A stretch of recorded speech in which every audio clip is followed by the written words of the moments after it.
Hi, welcome to Meena vlogs.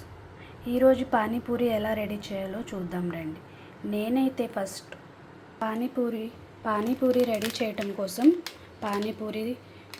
పూరీలు తీసుకొచ్చాను, రెడీమేడ్వి ఇవి.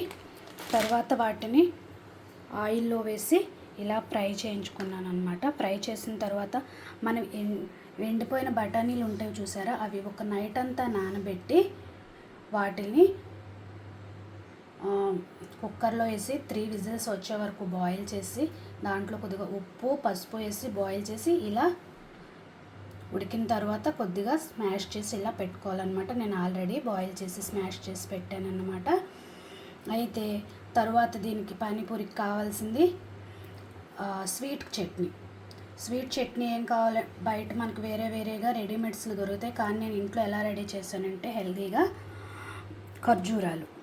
ఖర్జూరాలు వాటిలోంచి సీడ్స్ తీసేసి కొద్దిగా కొద్దిగా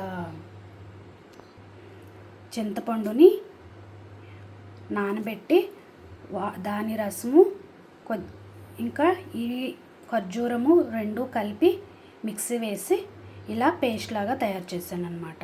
మీకు ఎంత కావాలో క్వాంటిటీని బట్టి, అలాగే మీకు ఎక్కువ తీపి కావాలా ఎలా అనేది మీరు చూసుకోవాలి. ఇదేంటంటే పిల్లలకి ఖర్జూరం హెల్దీ కాబట్టి నేను ఖర్జూరమే యూస్ చేస్తాను, రెడీమేడ్ నేను యూస్ చేయను. ఇదేంటంటే పానీపూరిలో ఇంకోటి గ్రీన్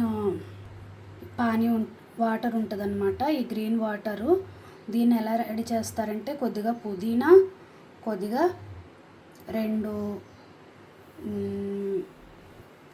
గ్రీన్ చిల్లీ, ఇంకా పుదీనా, ఈ 3 వేసి పేస్ట్ పట్టేస్తారు వీటిని.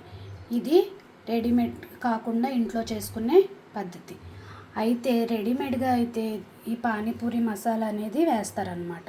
కానీ నేను అలా అయితే కాదు. ఫస్ట్ మన ఇంట్లో ఎలా అయితే చేస్తామో కొత్తిమీర, పుదీనా, గ్రీన్ చిల్లీ అన్నీ వేసి మిక్సీ పట్టుకున్న తర్వాత లైట్గా టేస్ట్ కోసం కొద్దిగా ఈ పానీపూరి మసాలా అయితే యాడ్ చేశాను అనమాట.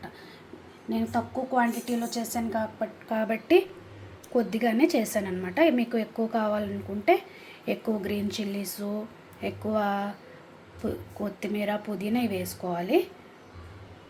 అంతే ఫ్రెండ్స్, ఈజీగా 5 మినిట్స్లో పానీపూరి ఎలా చేయాలో నేర్చుకున్నారు కదా. బాయ్, చూస్తూనే ఉండండి మీనాస్ బ్లాగ్స్.